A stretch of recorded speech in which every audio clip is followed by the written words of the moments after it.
shocked. They're like, nah, we rather res chain. We're not gonna med miss. We're not gonna show them where we're at all. And they wait to the very last second. That is hilarious, but also well played. It was the right decision, clearly. Kind of almost brings me back to the last major where Peter would drop the medallion for Agers to try to contest clicks. These are the storylines that we're talking about major from major. These are the tricks underneath some of these teams' sleeves that they're waiting for. Group stage might be too early, Monster, you know as well as I do, to show absolutely everything, but at least we're getting a little bit of a tease of what we might see in the Major 3 finals. Oh, most definitely. There's going to be a lot of small, nuance and plays up the sleeves, especially when you start getting into grand finals lobbies, right? The roster changes. The best teams are in the best drops. There's different predictability at that point. Yeah, grand finals. Stay tuned for that. That's going to be crazy. But Acorn, Agers, and Pollo keeping the pressure here now.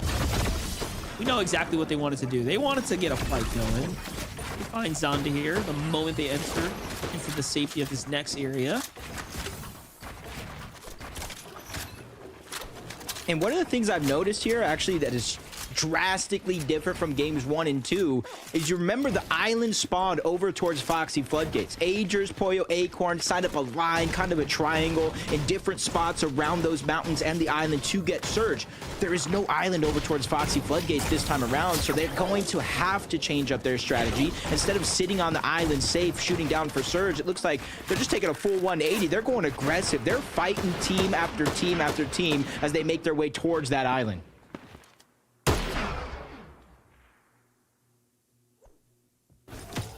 Little hold happening here for Havoc, Jargo, and Silic. Team behind them, actually, they don't even have wind of that trio. They're focused more on the fact that G Money has high ground here on the mountain across from them.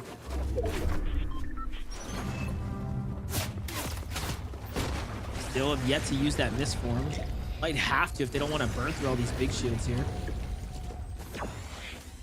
See how it plays out for Jargo. So bad.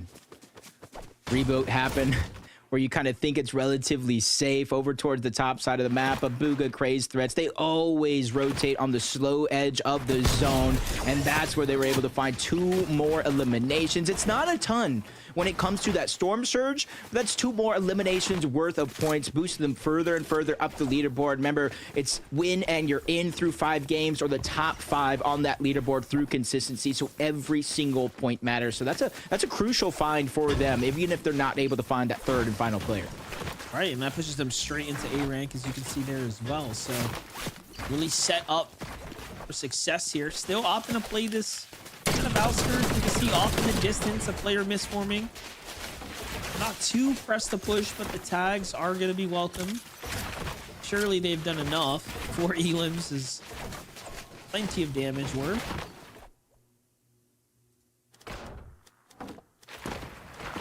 Oh no. Another one of these fights. And it's in the zone with some elevation towards Flooded Frogs. Gotta be very, very careful. Exactly this will happen. Other teams inside of their bases are gonna look over and see this as an opportunity to get some free damage, especially since they are so distracted. But Quick Boogeyman to pay. They separate themselves. Even though they try to attach themselves to that elevation, they pull themselves off a little bit because they know the threat of getting pushed is around the corner. Yeah, Boogie Pay and Quick here definitely making the most out of this game. This is the, I think, furthest we've seen them coming into kind of a mid-game situation here, as their early games were a bit dicey. Threats, Craze, and Booga, though, waiting for storm sickness at this point. You better get out of here. It's gonna get sketchy. Oh, talking about sketch, though. Hold up. Big tags coming through. Where's the whites for threats? Hold up. There it is. Medmiss forced to come out here. That's earlier than they would have liked. Like a different Pollo, Agers, and Acorn as well. Continuing their aggressive story. They have the exotic Sentinel Pump. And if you guys don't know, every time you hit a shot, it kind of goes between 1 or 2 abilities. It gives you kind of the pepper effect, or it slows your opponent down. And in the hands of someone like Pollo, being able to land multiple shots on multiple players throughout the course of a fight, those effects will kind of slow things down on your opponent's foot. Kind of allow someone like Agers and Acorn probably to get that final elimination, the knock shot. So you're seeing a lot of the utility being grabbed from them, whether it's a mythic, exotic weapon. They have everything that they need and more. Yeah, one of the best sound effects too. Very rewarding. Hit a tag with that shoddy, but Day here coming online. Okay, not bad at all. A little knock to go ahead and give them some cushion to work with. Siphon's gonna give him plenty of time to go ahead and decide what he wants to do with his loot here. Jack and Boji already on the move here, but they're a team lurking. Blizz kind of coming back here. Boji absolutely spotted out. Oh wait, that build there, a little bit of a troll for Darzi, giving away their position. So Boji on high alert after that one. Cut off. I like the play, but Jack and Day are coming back here to support, using the dash as well. So truly forced to commit here at this point. Yeah, perfectly timed. They were fight. trying to close the distance. They're trying to save their teammate. Exactly that. But there's a whole nother team. I'm not even sure they saw them as they kind of rotated in front of them. They know with the zone pulling further and further towards the north, even though there's not much distance with how stacked this side of the zone is, they're overall south because they're even rotating into a few more teams. The timing is definitely of the essence. They have over 700 damage above the threshold, so that's not going to be a worry in the back of their mind. But Boogie, Pixie, they're below along with Avenger. One of them's going to get knocked. They're going to get above the damage threshold. They just need to figure out a way to slow things down and survive them. Yeah, they kind of have to take that fight. Look, this is a fight for storm damage here. That Storm Surge online, giving the warning. Zoom, Darzi, and Blizz needed it as well.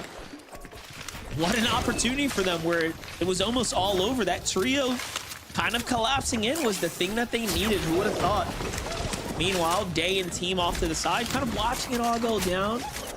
Trying to, I guess, analyze the situation, right? Feel it out. What all just unfolded? Where do these two teams come from? Yeah, that positional awareness as well, kind of knowing where everybody's at, especially when these zones continue to pull towards the north and then a far eastern pull on top of that one. Knowing that everybody, including Pollo, Ages, and Acorn that were positioned on the western side of the map is going to have to make that long rotation on over. And some are realizing, Monster, that timing is of the essence. You want to start to rotate quick, especially if you already have accumulated that Storm Surge throughout the course of that game, because you don't want to be one of those teams that's just held out by the majority of the lobby. There are so many teams on the heels of Aegis, Acorn, and Pollo. No one has shot yet. That's how far this zone is. Everyone's like, all right, you know what? They don't know we're here. I'm good with that. Let's rotate. Finally now, Aegis, Acorn, and Pollo feel comfortable enough to start turning on the gas pedal. Coin dropped right there for the shields for Pollo. They gotta move though. Did you see that stat that popped up? Did you see that stat? Throughout the entirety of Major 2, they didn't take a single hit of Storm Surge. Today alone, they've gotten 31 ticks of damage from Storm Surge. A huge change up in the game plan of Aegis, Acorn, and Pollo. Something you wouldn't necessarily expect, especially considering he's one of the best IGLs. Bait, Ian, Mikado's 175 below the damage threshold with active surge. Priscilla, instead of getting knocked, is going to go down. Bait's going to have to figure out something here, because he's now getting ticked by the zone itself and Storm Surge. Oh, yeah, no. He couldn't survive much longer, it seems. Falls into Storm there. Hayden and Hal team are going to be the gatekeepers here on the edge. Peeking out, don't quite catch visuals onto Moncadios, but hey, this player's 390 below. It's a matter of time. Let's just see who's going to go ahead and find this elimination here at this point. There it is. Aegis gets awarded.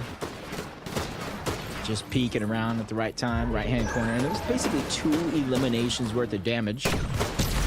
Big hill to climb, but at least he can kind of rethink the strategy with the rest of the team for game number 4. 257 damage, though, above the threshold for TK, Byla, and Larson. 39 points so far. Not where they would have expected to be.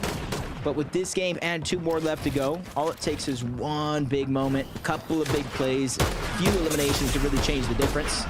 But 6 below for Luckin, Hypers, and Focake. They take a few ticks of that Storm Surge, and now it's just going to get exponentially harder if they don't find that damage. I like the med miss play here, but Storm Surge is online. They got to make a play here now. bad. Nothing but bad intentions from Bugha side too. You see the shots coming in, the pressure's online. Great tag there. But already other players join in on the action here. The frenzy of shots and fire. Bugha's team's gonna be the first to secure loot. TK, Bila, and Larson though. Also below the surge. What all went wrong for them? At least they're above now, 32.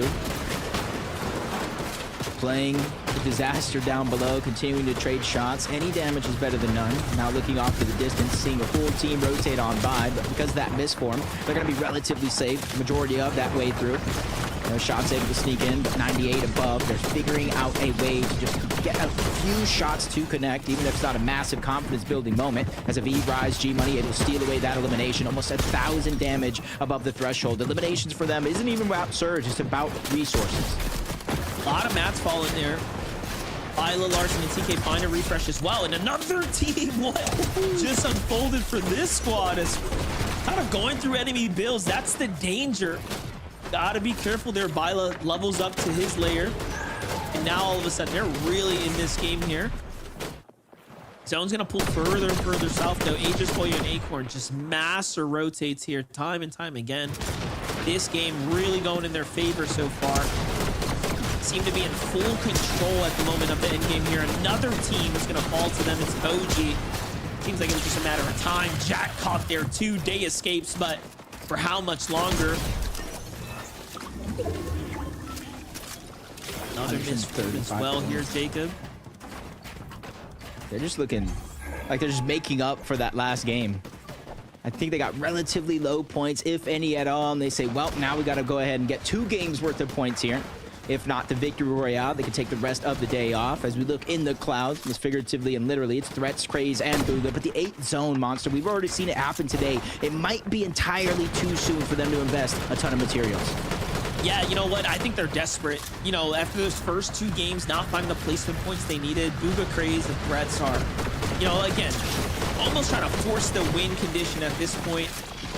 We'll see if it's the right decision. There's still the big names left in the lobby, like Boyo, Aegis, Acorn, G-Money, Rise, and of course, you know, being very much situated there ahead of them. So I'm a bit concerned, but so long as, you know, Boyo, Acorn, and Aegis stay on the low ground, I think they'll be okay up there. Great damage on the Bila. They get the knock on the TK. Larson's down as well. Bila just needs a miracle here to survive outside of the zone. Luckily for him, those fallen bodies of his teammates, he's able to get as much of the resources as possible, but in comes TK, in comes Teeks. They're able to take them down. That's a huge loss there on the other side, but for Bugha, Craze, and Threats, that's a huge win. They're able to get damage, eliminations, and they're able to rotate here much safer on the high ground. Aviv, G-Money, and Rise at the front side of zone, but Boyo, Acorn, and team are going to be rotating right behind them, so this is gonna all unfold here, and now you see them kind of cutting them off. Aviv, Rise, and G-Money, look at their perspective. Very situated, big material, going through the metal right now. They can, you know, kind of can. They have all the luxury to do so. Right in front to a team above. Pays getting targeted out. That's Craze who actually gets the elimination points for that, even though it's Rise, G-Money. And the trio is able to get all of that loot for that fallen body as Boyo, Aegis, Acorn still dominating the low ground. It's 2,000 above the threshold. It's more about winning a game. It's about proving a point. It's about making a statement for them. Argo, Havoc, and Scylla. Another team you got to look out for here. No strangers to high ground. They got Mistform as well. Plenty of options to go ahead and work around with here. Control this low ground layer too. Sandman, 20, and Northern kind of sneaking into the conversation. We haven't said much about them, but they've been one of the most consistent trios on the day right now. Aegis, Acorn, and Boyo find another elimination. This is going to pull them up to 10. There it is. That double elim worth of points there earned already here. Really starting to rack up. They even got the upgrade from Superhero S+. Every boon they didn't have before, they do have now. That just makes them a stronger team than before as they make the sacrifice. Rise, G-Money, and Aviv, they go deep into the front of zone. They drop the men with smoke, and they wait for it to catch up. A 200 IQ play. On the other side, though, they're still looking to get aggressive, and now they're knocking on the door. Rise, G-Money, and Aviv down below. They get distracted, though, for a moment, trying to find a path and exit while every other team's trying to do the same thing. That's just more loot for them to get for themselves, but they're taking their time, Monster, because down below, there's a full trio waiting for them to drop down. You can see the effects of the dashes coming out there. So Pollo fully aware of what's all happening below them. Aviv, G-Money, and Rise, though, flanker placement points here. I think they're just trying to say, hey, look, we can solidify our way to grand finals here through consistency. We've done enough to stay alive at this rate. The rest falls into place here. Pieces to the puzzle. Front side is perfectly timed for them. Out of material, though, now, so they will be forced to collapse here shortly into a trio. Pollo, Agers, and Acorn taking full advantage of these tarps here, walking their way across this heavy material right now. Acorn cutting off the path on the other side as well. Pollo's just following, say, hey, where do you need me, Captain? Even Agers almost getting boxed up. But Pollo there to save the day yet again, dropping the medallion, changing hands, making sure that Agers is healthy because they know how chaotic this end game is. And Jardlu's feeling it as well. Two of his teammates both go down. That's a lot of pressure on him as a solo to try to get some placement points from up, down, all around, inside of his cover. The zone is going to be the one, after all, to take him down. Couldn't even shoot his way out. Aviv, though, trying to do the same. Misforms his way out the back half of the box there and into the new storm he goes. 6th place so far. Things kind of crumbled for him a moment ago. Waiting for that misform to go in and turn online here. Siphon was available, but doesn't get it in time there. Couldn't find the shot. Meanwhile, Bugha, Threats, and Craze. We haven't gone up to what's happening there, but Pollo, Agers, and Acorn say, give us a second. We'll show you what's happening up here. Pollo putting on the edit course for us to witness here. Gets pieced though by Craze and Threats. And just like that, it should be their game to win. It's a 3v1 happening here. Tex on the low ground doesn't know what all just happened. Here comes Threats to go in and close the deal. Puts the edits out, boxes him out, finishes the game with a nice tag and a shotgun shot there, and they'll be going straight to grand finals. Yeah, that's almost history in the making. That is a 26 grand finals appearance for Bugha, only missing out on one. And on the other side, that's Craze, the newest player on this team. They made the decision, him or Rapid, and so far it's working out. That's going to be his 5th FNCS final appearance. Very good game by them. You know, they played it very well. Textbook, as one might say. But, you know, at the end there, I gotta say, Acorn, you know, bravo. You know, he was like, hey, we know who's on high. Let's just go take a full-on fight. Let's have some fun with this one. And Pollo tries to pull out the edit course, but in the end, the Rats, though, plays it so well. Shuts them down there. Right there was just kind of the Antiques. Yeah, he was able to at least get, I think, an elimination point on top of that. And for Teeks, you know, one man's trash is another man's treasure. He pulled up, was able to get a good amount of placement points, but it's Bugha, Threats, and Craves that made their way to the grand final. Zeke, there's only 2 spots left, though. Why would you say that, Jacob? Why would you remind me that we don't have many games left? You're supposed to just let me look through my rose-colored glasses, okay? All right? Also, because Bugha won, you know there's only one thing I have to do. Congratulations, Bugha. We're going to be seeing you in grand finals, baby. Let's go. Oh, you thought I was going to do... No. See? See, you got to keep your toes. You got me. You did get me. That was good. That was good. That was surprising. And not as surprising, though, as seeing Threats, Craze, and Bugha get the win on the 8th. Oh, there it is. Thank you. Thank you, Zeke. And much as we could predict that coming out, we could also predict the win coming from Bugha, Craze, and Threats. I mean, they just had pretty good games 1 and 2, but once they finally took the high ground in game 3, we knew that it was done and dusted for this trio. There was very little that could stand in their way, but what could stand in their way is Pollo's trio, but it kind of looked like Pollo's trio just kind of went up for fun, Vivid, if I could say that accurately, and just went for the W key to see what would happen. You know, testing out the waters, seeing, you know, who's up on high, seeing if they could pull out one of the little montage highlights right there. But hey, listen, Bugha, Threats, and Craze, putting all my worries away. Because I'm not going to lie, after game number 2, I didn't get to talk about it. Seeing them in 19th place, I was like, Are they okay? Is everything going to be okay? Like, are they going to, but, winning game number 3, closing all of those doubts for me. Congratulations, Bugha, Threats, and Craze. No surprise. Yeah, there was a moment, I admit it, there was a moment where my faith kind of wavered, but I thought, you know what, no, everything's fine. And then when I saw, the Threats one piece up, I said, you know what, it's good. We locked it up. We're going to be seeing them in finals, so that's what we have to look forward to. Now, of course, as Jacob said, with only 2 games left to go in group number 1, how does this go? I mean, who else is going to get a VR? Who's going to end in top 5? Well, for now, we would go to a break. When we return, though, game number 4 awaits us, so stay tuned.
Welcome back to the FNCS. We are excited. We are very excited because the last game, Bugha got himself a victory royale, which means they're going straight through the grand finals. Congratulations to them. But there's still kind of these other 2 trios that seem to all be kind of fighting it out, and only ones that are left: Aviv, G Money, and Rise, Acorn, Agerson, Poyo.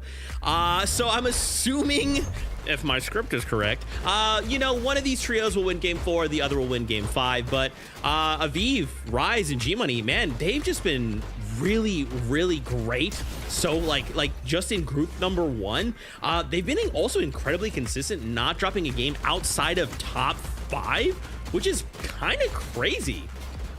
It is a little bit crazy when you kind of look at the competition that's entering group number 1. But then when you look at Rise, G-Money, and Vive, and you kind of see the expertise that they have, the veteran knowledge of the game, you can understand why they are playing the low ground like they are.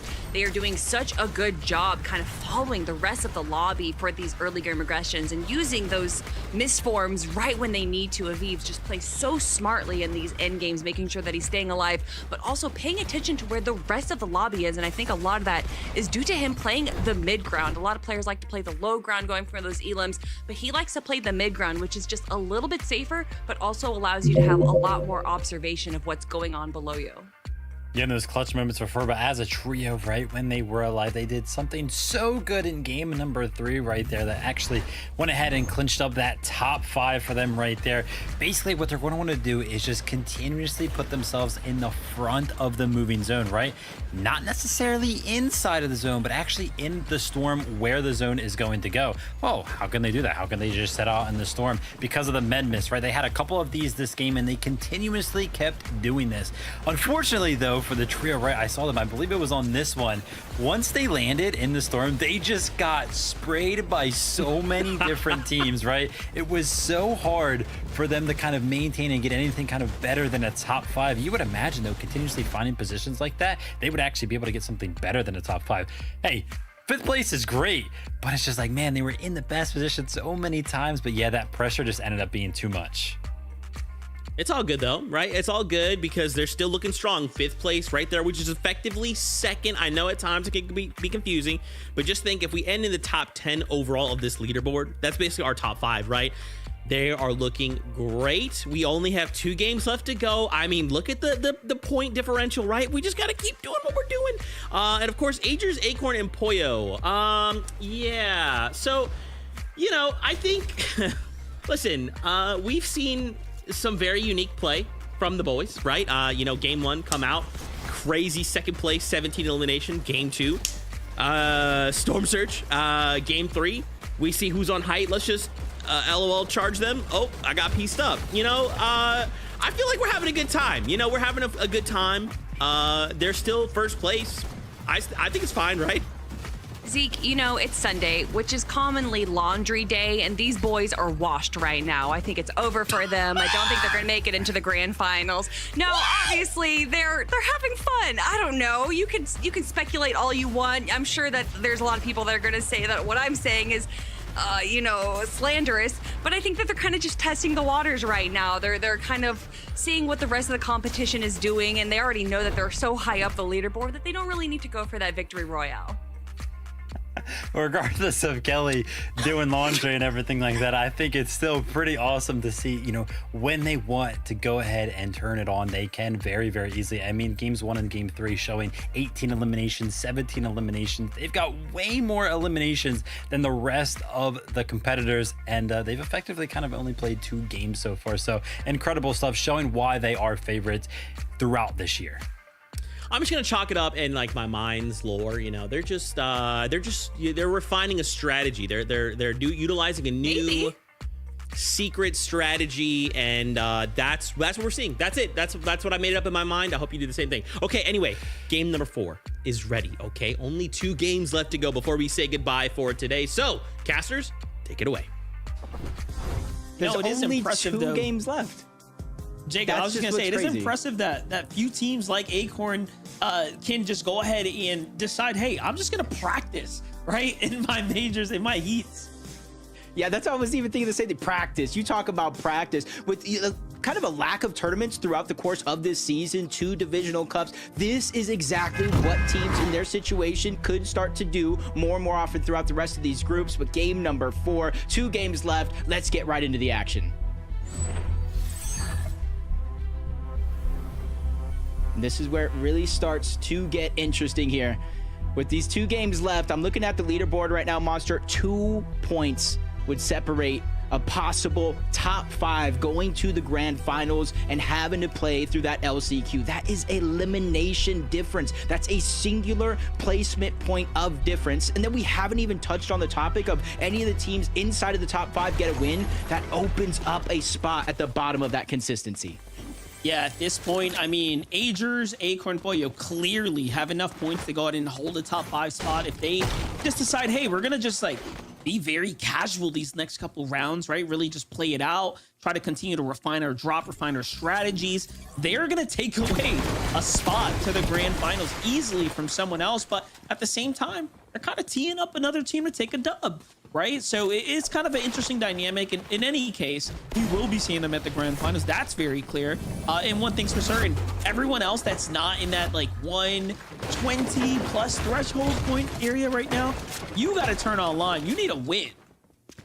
Yeah, 100%. This is kind of like one of those teams that I'm looking at as well that lands over here for the most part, contested drop. They're outside of that bubble as of now, but if they're able to win these fights a little bit quicker than when those third parties come in some of the games past, this could be that opening opportunity for them. This is where they're going to look to get aggressive and try to finish these fights. They've won almost every single one of these fights so far on today's games, barring a third party. As Ian takes the first shot, that's going to give him an opportunity to separate the rest of this team and try to converge with the numbers advantage. Back-to-back shots yet again coming out from King as they get another elimination and the eventual wipe. And they're doing good right now. 122 points. That team wipe right there is going to propel them up big time.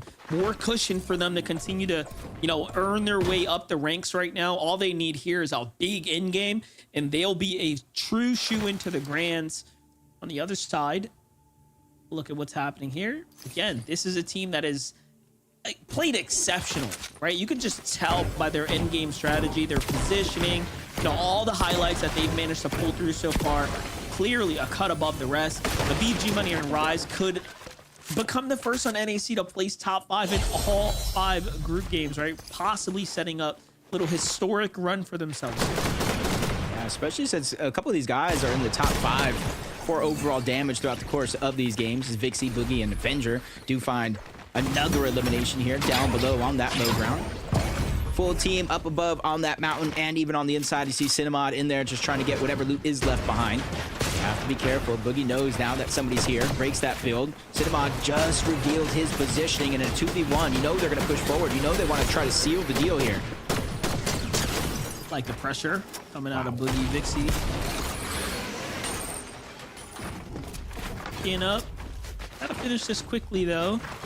You know, too many teams like to lurk around these mountains here. Cinnamon, tag from behind. There it is. What's happened there? I'm sniping that one up.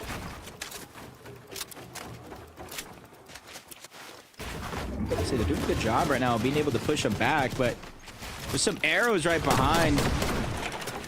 They're able to get a little bit of damage, but basically pushes himself into a 3v1. Teammates are there to try to close the gap. That's not Braden trying to alleviate some of that pressure, forcing both Boogie, Vixie, and hopefully Avenger is able to get down there as well. I don't want to kind of leave him out to dry. It does look like for a moment they did. Just a sliver of HP, Monster. How mad would you be at your teammates? Not looking good, though. Take a look at the angle. The 116. Big tag there on the Vixie. Oh, and it catches TYT off guard. No. What a play and a half. Then the finish. GG, Jacob. Wow, that was actually a pretty big shot to hit, and Braden falls for the same thing. He's forced to go up and try to hide. Boogie's doing a good job of fighting back, but 3 versus 1. It doesn't take a mathematician to know that's just odds are so stacked against you. And now with that, they are going to be able to get Braden back on up. There's a reboot at the top of where they're currently at, so they should waste no time getting to it. Keeping things interesting here. Look at that. What a clean little play right there. Getting fancy with it, using zipline and everything. Oh no, we were celebrating Pay 14 Boogeyman and Quick's endgame last round. Look at that, they picked up 50 points last game or so, and right now the pressure coming through. Venox, Luke, and Panda find themselves almost in the quite literal same point threshold, so they're neck to neck here. Pay trying to escape now, but Panda's got so much resource to work with. Yeah, this is not looking good. Pay's gonna have to pull something big off right here. Gets cut off, doubles back through the builds, collapsed on, suffocated, and now about to get finished here.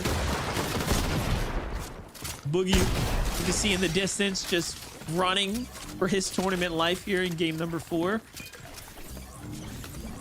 Yeah, it's just unfortunate. Boogie took so much damage to start that fight. He immediately ran away. And when Pei went to try to alleviate some of the pressure, they say, you know what? That's a 3v1. Just turn around, burn him down. And that's exactly what they did. But Boogie, if he has some extra HP, whether it's a Chug Jug, Med Mist Smoke, or Med Kits, not going to be hard for him to get his teammates back into the game.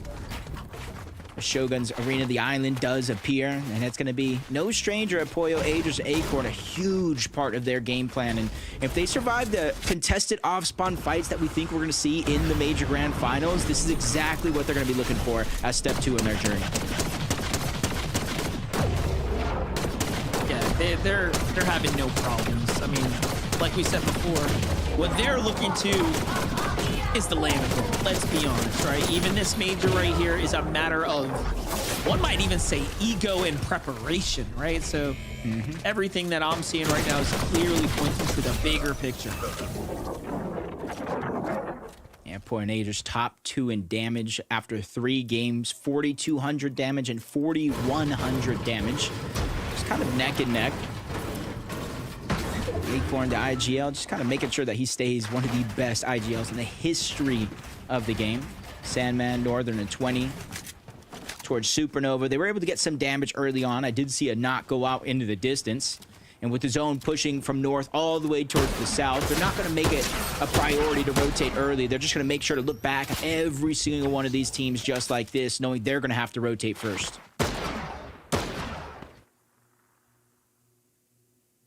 Quick update here.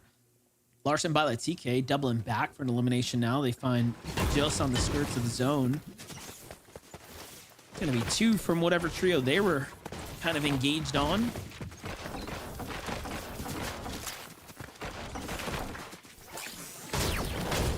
Just another one of those zones that looks like it's pushing all the way towards the south, and I wonder how telling that island actually is, because you see last game it didn't pull over Foxy. Acorn, Aegis, Pollo forced to rotate towards the north. That's where the zone pulled. This time around, Foxy does have the island, and it looks like the zone is pulling towards the south. If anybody here else did their homework, probably setting up around this area. Kappa Kappa Factory, the Rainbow Field, the direction they're looking at, and even Utopia, where a new team honestly could be positioned at, as Bugha, Craze, and Threats did win that last game. Oh, most definitely. That's a dynamic that is for sure taking place right now.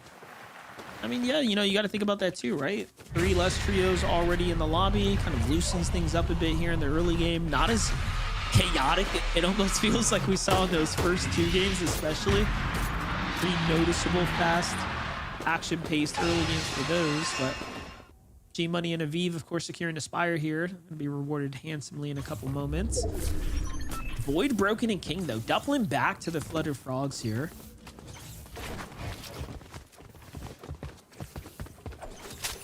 Rightfully so. They kind of won their contested fight. You see the 3 eliminations, just trying to make sure that they get every bit of resource out of there, because remember, because of these contested fights, they don't loot half of the POI themselves. They don't know what is left behind, so they're just trying to double check, make sure. You see a med kit up there. That one's definitely going to be useful, considering how deep into the zone they actually are. So are some of these other teams. Larson, Pilot, TK, they have 2 eliminations so far. And rotating away from Lone Wolf Lair. They're just trying to go towards the north, rotate towards the east, and then try to find a spot they feel comfortable in from there. Hey, oh, I was going to say, what kind of play is that? Taking the 1 med kit, but they're close to the edge. Bala should be picking up the misform there in a couple moments. Bit of a standoff here at the time of the span. Ooh, tags from the side. Don't let your guard down. Even I'm scratching my head like, where did that even come from? Probably top of the bridge, in a cloud, maybe even the bush here from Madden. Just goes to show like how dangerous those DMRs are. And throughout the course of the game, if you have the options, maybe zone 7, 8, you typically drop it for a Spyro or a Spy Rifle or a Fury AR, so you can get that quick close range combat. But in the early game, you're seeing at least 2 DMRs, maybe 1 in every single one of these teams' loadout, because how important Storm Surge actually is. Jack Day and OG. I don't know how I feel about their overall performance so far. 69 points on the board here for them. Pretty tough game. Tight 2 games left ahead of them. Itiski and Woods, though, at the Utopia City. On to get into a lot of action here with Spearmap and Polo. Oh, Polo. Burst of ball there. A bad edit. Catches him off guard. And actually more tags from the distance too, so it seems to just be going downhill for them. This team's got to be careful. There's another team directly in Utopia. You see in the mini-map, both on top and bottom, potential teams as well.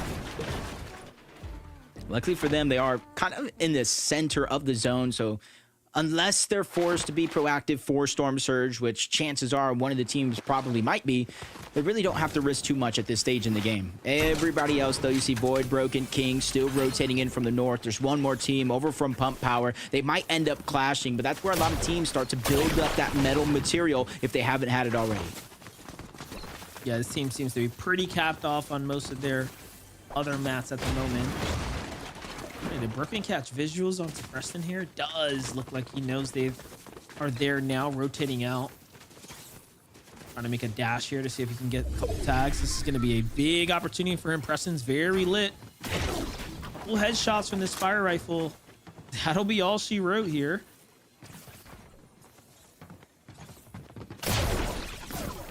Yeah, it's not much, but that superhero rank upgrade, you see kind of the HP going up one, down one, up one. That's because they did rank up to A rank, not having to force out any of that HP just yet as we tune on Pollo, Agers, Acorn in another fight in Demon's Domain, so not too far off from their original drop spot. That's the tick there on the other side, but from up above, down below, Acorn, Pollo, they're trying to converge, sandwich onto one. That's the tick there on the other side, and I think Agers had joined the fun as well. Luckily for him, he's trying to disengage with the dashes, but it's only going to help for so much. Agers is still going to be able to get that down. I think Acorn is going over to clean that one up. Yeah, down body at the bottom of the builds as well. Yikes. Agers, interesting enough, every time we tune into him, he's got this 6 big pots. So you're just seeing kind of the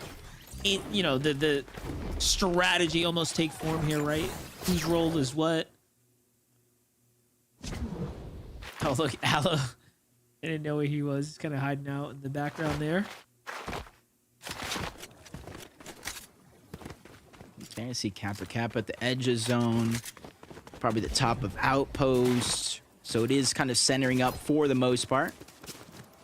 Demon's Domain is on the outskirts as well on the western edge. So everybody right now on the north end, even on the northwestern edge of the map, still trying to find their spot. And that's where that edge of the zone is going to be so clustered. And you can kind of see the huge difference already. Silic, Jargo, and Havoc. Relatively nobody here on this side of the map. That's just because they're all on the north. Happening on the outskirts, though. Luzon and Power. This little scenic rotate here. They're playing ultra dead side. They're going all the way around here. Not looking to take any risk. See the spire for the shrine here in sight. Go ahead and replenish up. Still got a med mist to work with too, so we'll be just fine. Yeah, look at how there's no one in sight down here. If they for some reason need damage, I mean, they're cooked. Yeah, I was thinking they're looking for the launch pad. Yeah, they gotta have to hurry up and get in there, because even if they're above the threshold, let's just say 1, 2, even 300, we know in the next couple zones that can change in the blink of an eye. And the slower you are to rotate in, more and more teams will kind of take that priority positioning away from you, and you kind of get left whatever is going to be left over. Corellian, Aiden, and Hound. They have the blueprint for success so far today. Even though they haven't been able to execute and get that victory royale, they've gotten close, and if they could just figure out a way to mimic that, replicate some of that success here. Relatively good spot in towards zone as it does pull further and further towards the east, over towards Utopia City. They have the option to rotate early, get towards the zone, or wait and accumulate more surge as other teams have to rotate as well. And, you know, they may not have picked up a lot of eliminations, but the placement points are very much kind of shining through on the overall points here. Same for Mafia, Tex, and Hades. This game, actually, surprisingly, they don't have any early game elims. They have been one of the few teams that have been consistently battling off the drop. Team right on their heels, though. They might just be getting collapsed on here shortly. There's 2 angles at which this can all go down. Tex gets tagged from the west side here.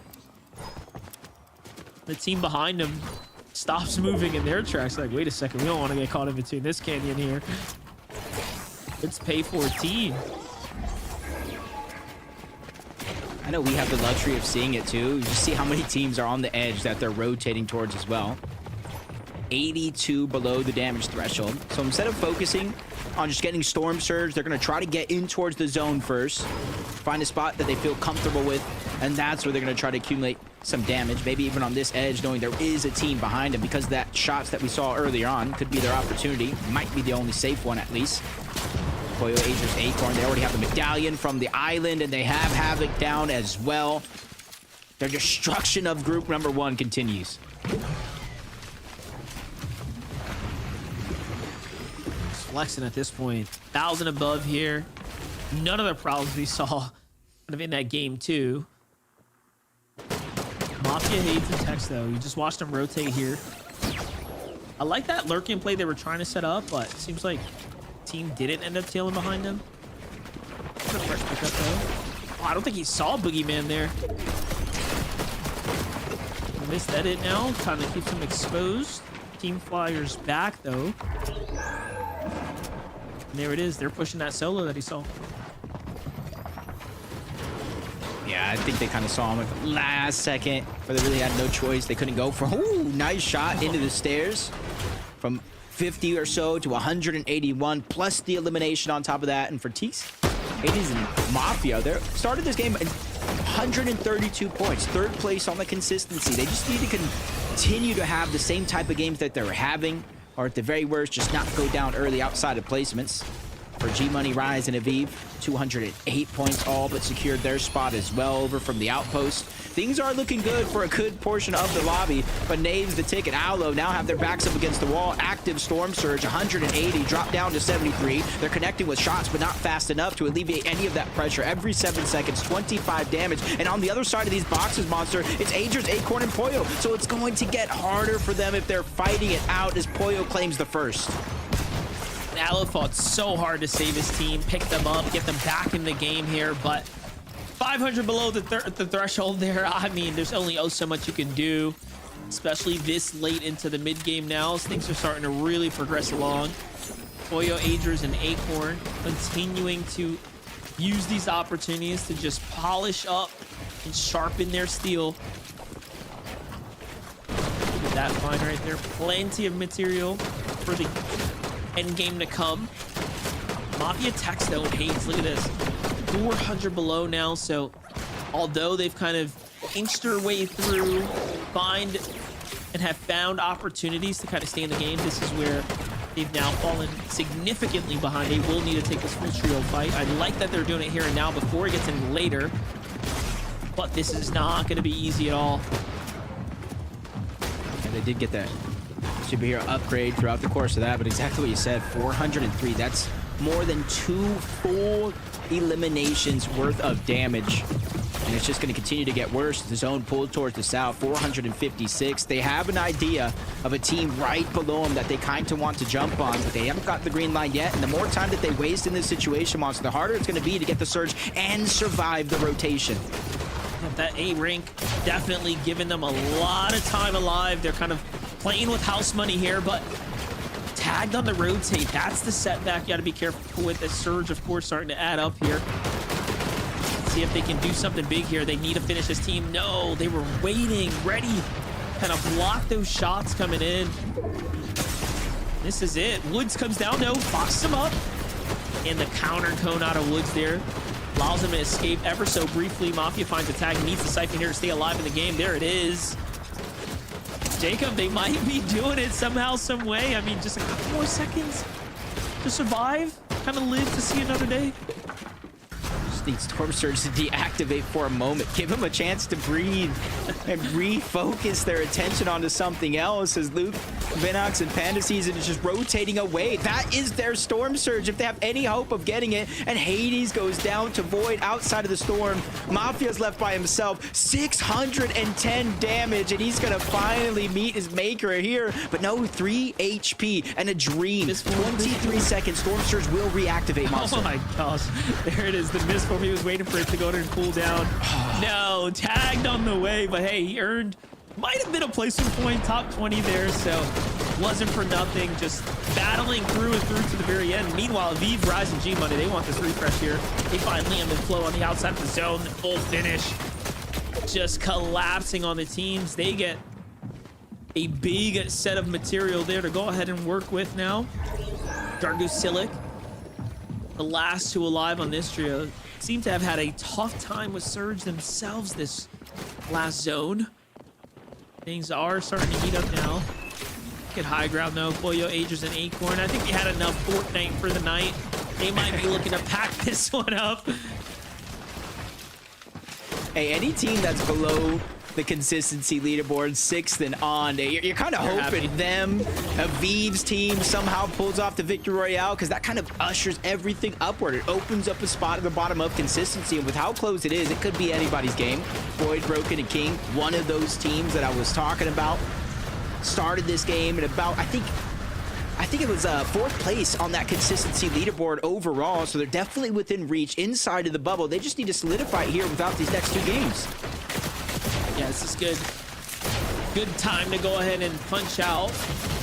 Liam and Drizzy no. Caught on the move there. Again, you're just seeing the update of all the teams that are kind of in the running, but just having a really tough game 4. Yeah, this is... I feel like every team that is inside of the bubble, except for 2, has been going down, has been facing so many difficulties. And while for them that may be a little bit of a curse, for everybody else below that leaderboard, that's a blessing. That just means the overall standings is to be that much closer at the end of the day. As another rotation, good portion of the lobby gets the front zone, but the rest is everybody's going to have to rotate back. Luckily for them, there's no active storm surge just yet, but that can change in the next couple seconds. Yeah, if there's any time to stay consistent, get the big points is here and now, while so much of the bubble teams are potentially looking to fall here. I mean, those points around that 110 to 130 area is the sweet spot here for top 5 so far. Plenty more to earn though. Top 15 left here. 197 below for Jargo and Silic. Good defense from Madden though, and he's gonna shut things down there, possibly eliminating the dreams of Jargo, but no. Jargo, just 2 builds left, hiding out. Nothing there. He's just simply trying to survive, but he gets caught out. 213 though. Aiden, Hound, Krillian. Instead of going for high ground too early, they're trying to dominate that low ground. But if you look up, it's Rise, it's Aviv, it's G-Money. They're on top of the world for now. But this is something we've seen already in games past. Hopefully they learned from their mistakes as destruction continues down below. Agers looking to claim another one as they're putting pressure from box to box. Pollo also closing in on that distance. Finally, they steal away one of those pieces and they take down Mako right after. That's a wish that he hopefully he can make it to that last game so they can qualify. They're earning so many points right now. At this point, I'm questioning if they're even going to queue into the last game. They don't need to, but at the end of the day, they are popping off here and now. High ground, of course, Aviv, Rise, and G-Money situated comfortably. Void, Broken, and Kingdom. They've had a good run so far, and they're eyeing up an opportunity to try to take a win here. I like this level of commitment here, but G-Money and Rise want to go ahead and reconnect to their builds. It's all woods, though. That could be telling of the situation of our high ground trio. I think it truly is, and that's exactly why they put so many pressure on the second height team. But down below, Foil able to clean up one elimination, but up above, that's a whole nother trio. But they're not backing down. In fact, they're moving forward step by step, just walking them down. One elimination has already been cleaned up. 2 more trying to go out the side. Agers does have that cape, so he's going to be able to mitigate damage from the storage soon. Hound goes down. Aiden's going to be stuck with Kerillian, trying to clutch this one out, and he finds a crucial elimination before falling. Kerillian trying to cap off here. Player right beneath them. Can he get the tag? Nicely done there. It's on Today in the finish. And on the other side of the wall, another one waiting to happen. But Raw answers with a bigger tag. Siphon to keep him in the game. Meanwhile, the BFG Money and Rise watching this all go down. They have no more mats, mind you, unless they've managed to find some way to pick something up. Yeah, look, they are completely on E here. What's the play for them? Acorn coming up. Yeah, this team has so many builds. This is all but GG. Acorn just cranking his way up. They want to win this game here and now. There's just no agers, so he's kind of doing it by himself because Pollo is kind of stuck. He's busy. His hands full with a whole nother team. They're separated, working as individuals. Rao gets flanked by Aviv, who gets flanked by somebody else. But if you look up, Acorn has done just enough. Exactly what you were talking about. They expended every material until they were fresh out, going up against Acorn, who's not slow in his role. He's ready to fight. He knows the men miss smoke is a sign of weakness, but he bites off more than he can chew. He's going to go down, but Pollo's by himself. 1v3 situation, and he meets that same fate monster. Unfortunately misses the tag that matters. Aviv, Rise, and G Money managed to survive the onslaught with no mats. And in the end, Core, Org, and Preston on the low ground, hearing it all go down. Also no material. This is just going to be a full-on clash here of a 3v3. And then there's one lurking nearby. Could be Ralph, who's playing his zone. That big tag from him kind of in the mix here. Yeah, he's found himself in the mid-ground. Hey, he's got material for everyone else here, though. He seems like he misformed up to the top, so keeping things interesting. There goes the delivery. Aviv comes around, using that misform to get up above. I like the edit, and it's just chaos in the low ground, but Aviv is fired up, and well played for them. They secured the dub. Smooth walking across that finish line. They had high ground, and even with Acorn contesting them when they were out of materials, they gave it up together. They played as a team, and eventually Acorn Pollo got separated. They fell, and then the rest was theirs from the taking, and some big plays by Aviv at the end. Even might not have picked up the most eliminations, but the damage he dealt was a huge difference maker for them. Definitely was. And, you know, I was looking at the material counts for G Money, Rise, and Aviv, and I'm like, wait a second, two of them have nothing, but it seemed like they funneled everything into Aviv. So Aviv kind of was the win condition at one point, but look at the kickoff there. G Money really opening up this battle, getting that initial elimination, allowing Aviv to go ahead and finish up the job. Well played for them, and Victory Royale for Aviv, G Money, and Rise send them straight to grand final. Zeke, that was match number 4. The big cheese of Eve, G Money and Rise going straight through to grand finals. You love to see it. Also, that bird form, the kind of drop down shot, bird form back up, pop back out, drop down shot. Okay, all right. That's the swaggiest thing I think I've seen today. That's it. No, I swore that Alfred Hitchcock is writing this script right now because it's just birds everywhere. But obviously, we all knew that Aviv, G Money, and Rise were going to be coming out going into the grand finals because these first 3 games, they have just performed so well. They got a 5th, a 2nd, and a 3rd. And what better way to round out their day than getting that Victory Royale on height that we've seen them kind of testing the waters a little bit, but finally confidently grabbing that height and just running away with it, Vivid. Yeah, I mean, shout out to the Kinstad that we got to see come through that game as well, right? He's like, oh, you know, Rise, Aviv, and G Money could be the first team to get top 5 in all 5 of the group games. And yeah, that's right there is why it's so hard for a team to actually kind of do that. Because if you're good enough to get top 5 in 5 of the games, then you're probably good enough to go ahead and win one as well, right? So, of course, Rise, G Money, and Aviv winning. They're not going to be playing match number 5. Can't get top 5 in all 5 games if you can't play all 5. But yeah, I mean, incredible stuff for them. And, you know, we'll see it in a little bit here, but the leaderboard effects of one of those very, very consistent teams winning a game shuffles things up. That's right, Vivid, and we'll see that after this short break. With only 1 game left to go, and now a top-performing team making it through on a Victory Royale. What does that mean? Well, stay tuned, and you'll find out.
Man, this is it. The last game of group number 1. How did we get here? Let's just, you know what?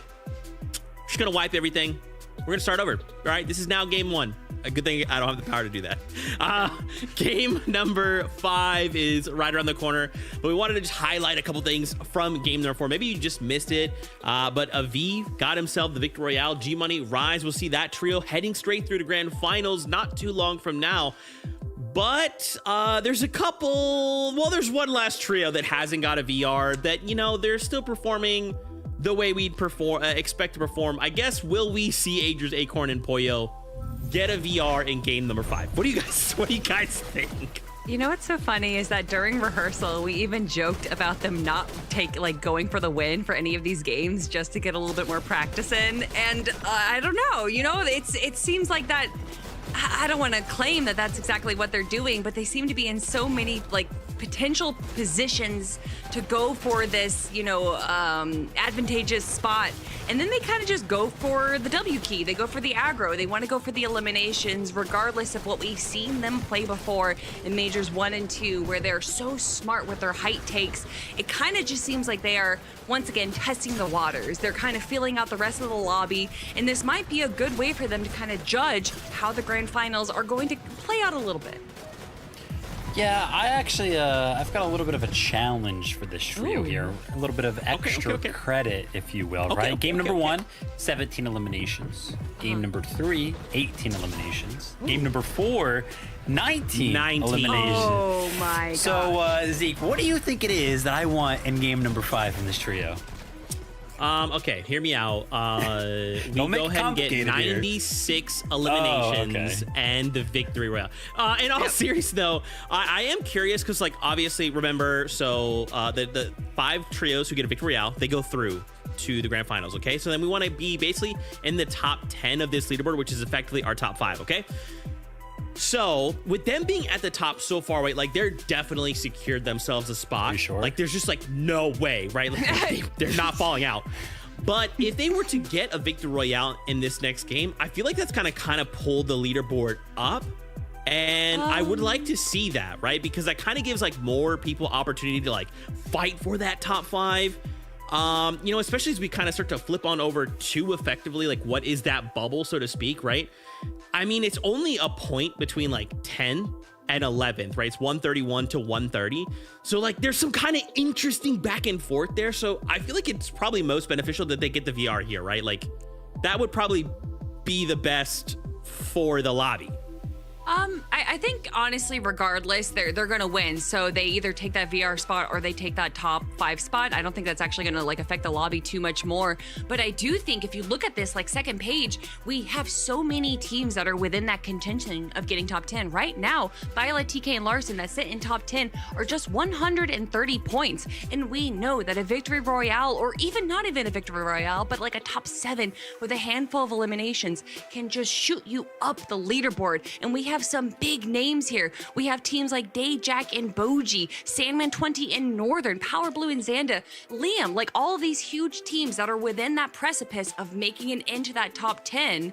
I don't think, honestly, that Aegis, Acorn, and Pollo have any influence on what's going to go on. They're literally double of second place through placement right now. I think regardless of what they do, the rest of the lobby is just focusing on themselves.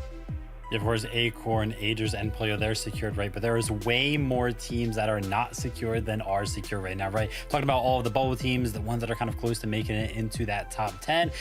Well, this format's awesome because no matter where you stand on the leaderboard, you actually have a chance coming into this last game. You could be the last place on that leaderboard right now. As long as you win this last game, you can make it into finals, which I think makes it so awesome and makes game number 5 very scary. That's true, man. It's time to roll the dice one last time out of group number 1. Who walks away with the Victory Royale? Let's find out together for the last time today. Casters, take it away. They say it at the start of the show. Time flies when you're having fun. Already we're at the last game of the day, and Zeke, he hit the nail on the head. 1 point separates a grand finals appearance and having to go through that dreaded LCQ.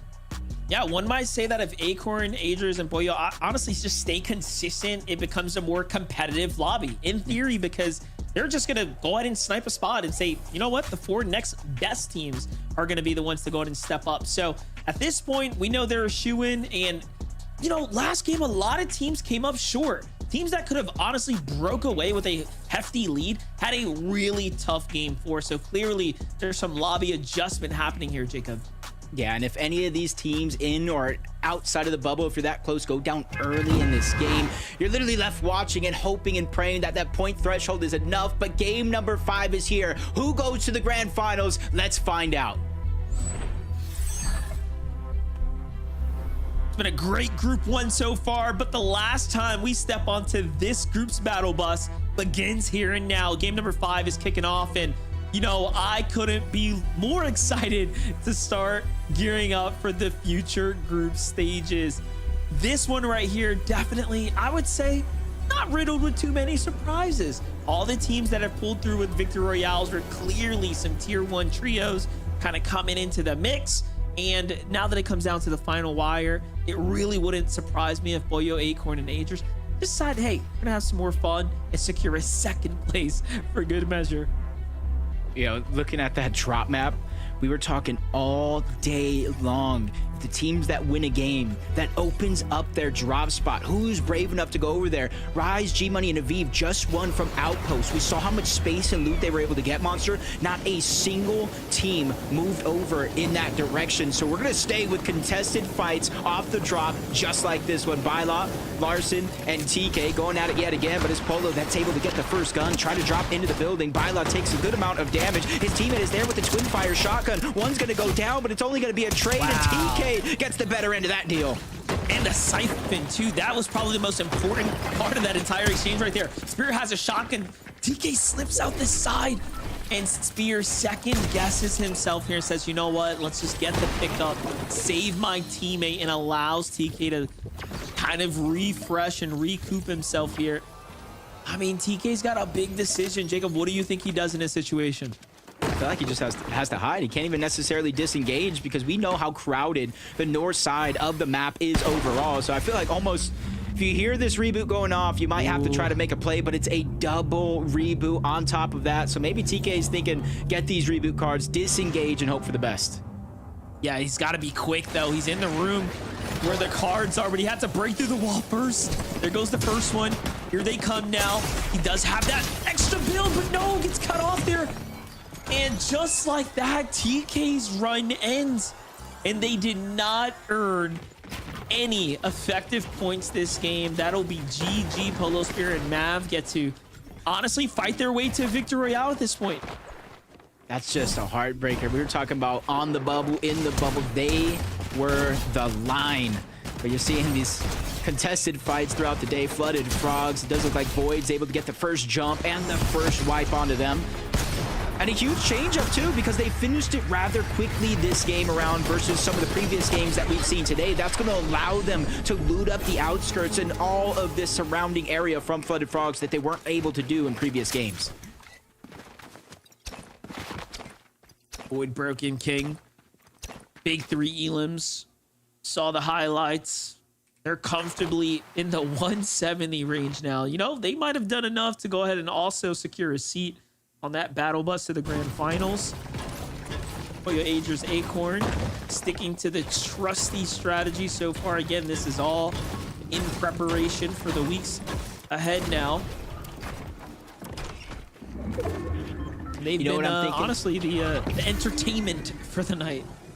I think it might be one of those scenarios because in theory, based off of drop maps in every Fortnite community analyst, it's going to be them versus Peterbot at Demon's Domain if Peterbot can make it out of the group stages.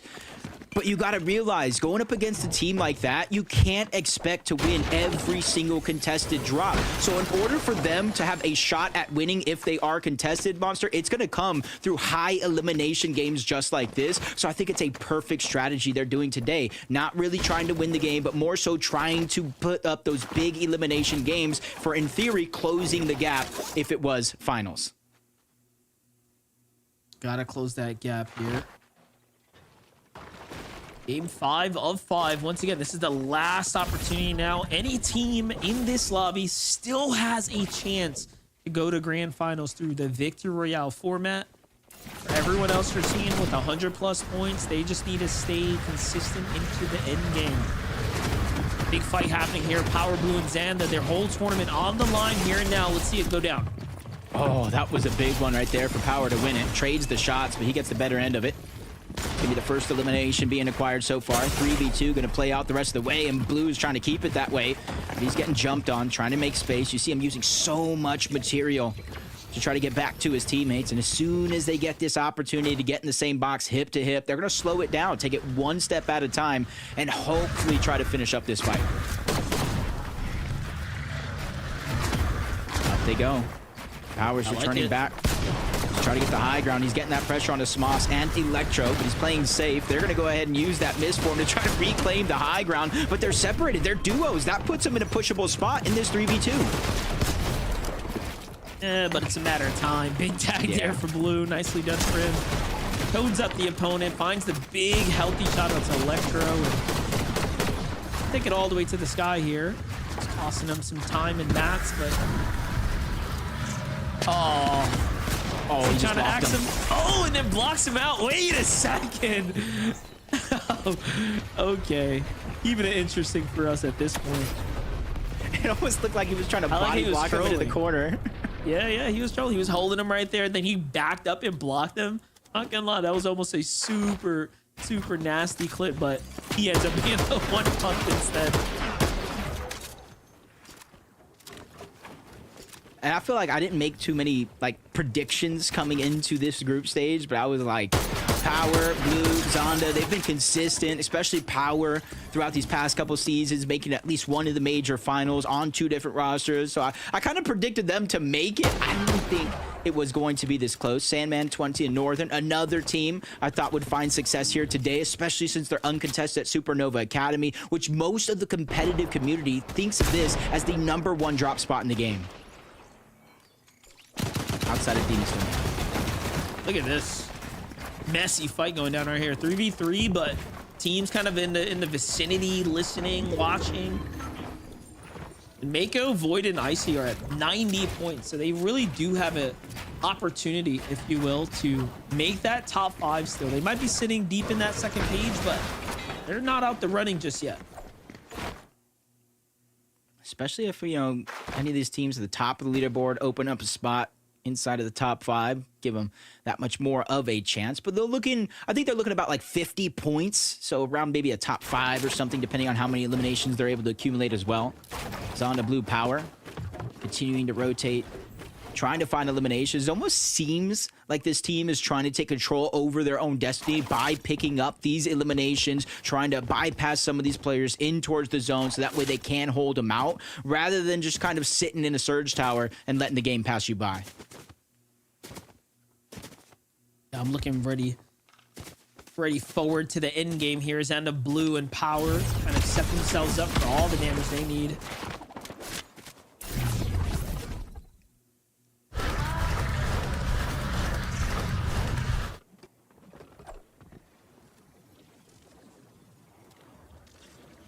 The Drizzy, Liam, Madden.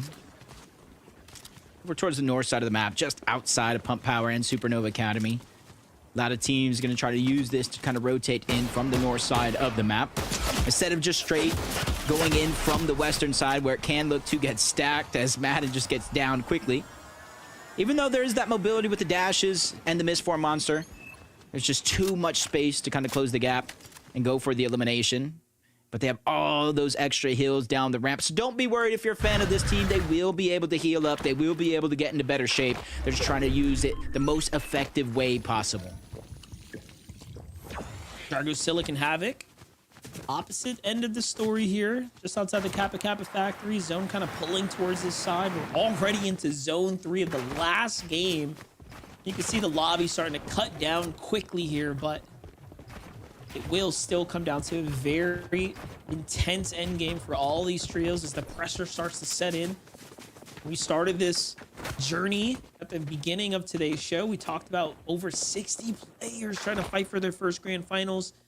Everyone who's kind of punched their way through essentially have been a part of these veteran teams. So there's a lot on the line here for many in the lobby still. Including this team here. We talked about Hound and Aiden and their experience as a duo throughout the past couple of years in FNCS. You add Carillion into the roster. He's someone that does like to get aggressive. He can get a little PC. Just needs a little bit more of that experience under their belt. And right now, they're inside of that bubble at 141 points. And so far, they have priority in terms of being able to rotate in towards the zone. The rest of the map, the north, the western edge, and even some of those teams that would rotate from the south have not caught up just yet. So this is going to be the best shot that they have to try to aim for one of those mountain ranges and set up for what could be a long game. Long game ahead for everyone here. Boji, Day, and Jack. Man, tough game 4 for them, huh? Falling so early, now leaving it all down to this last round here. Okay.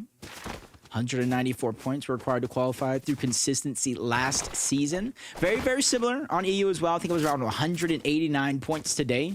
That's kind of the threshold. It shouldn't be the overall goal that you're looking to end, but you got to try to aim as close to that, if not more. There's a lot of teams continuing to rotate through the north, passing Utopia, just trying to get in towards zone. But both Boji and even Boogeyman taking a lot of damage there, having to pause their rotation. Azers, Acorn, and Poyo, though. Hunting once again here. Gonna live up to the request for the 20 bomb. Oh, no, it's on to Aiden. This is bad. Oh, and Poyo with the box up right there, but he gets tagged instead. Aiden Hound, Carillion on the move here. 141 points. This is their tournament run. And what do you do when you have Poyo pushing you like this? Just tough situation all around. Northern EXE, another very good trio sitting nearby watching it all go down. They get gifted and rewarded, and now it's not looking too good for Poyo. They even stole that elimination point away from Poyo. Northern them, they try to close the gap, but the rest of the team is there. Agers joining in on the fun, pushing them back. Sandman got the memo. He said, nope, you guys are right. Maybe we shouldn't take this one. So Agers, I think the full team doesn't want to let any of these eliminations escape, especially since as of now, Monster, they're kind of isolated away from every other team at the current moment. Agers, Acorn, Poyo. Just doing what they need to do. Go ahead and run the lobby here. Already at S rank as well. That's a lot of damage. This is what I was thinking. I'm gonna say, hold on, how? They really took advantage of their drop spot. You know, taking down the Daigo boss. You get experience from that. The eliminations along the way. If they activated the Spire Shrines. And then they're taking down the Shrine boss as well for even more experience. I don't know, Monster. Maybe 6 zone, they should be S+, fully ranked out. Yeah, that's crazy, though. Get it this early in the game.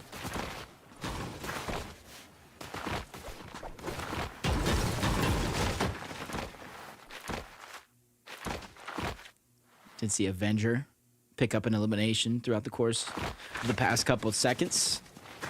Vixie as well. That's going to be the cleanup on the Knaves, so they're going to solidify that one.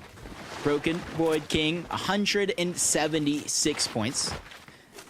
For them, they essentially started in second place coming into this game on that consistency leaderboard, and they're at 176 points. So even though they're not in that point threshold, we're looking to kind of claim players and teams would be safe, but they are so close. A couple more eliminations, surviving, I think, maybe even just to the top 12. They don't need a massive game by any means, but they need a game that's just good enough to get across that hump.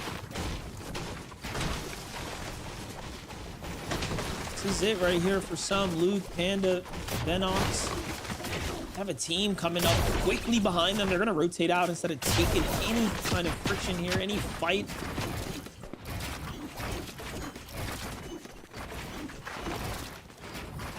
Broken getting another one. Liam getting one. They're just focusing on their rotation here, refarming all along the way.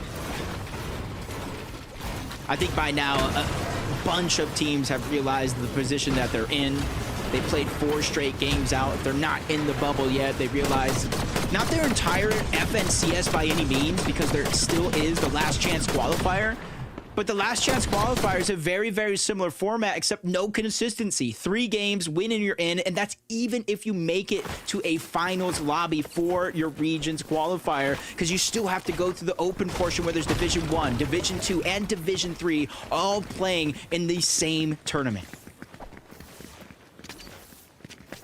Look at this. Little update for Hound and Carillion.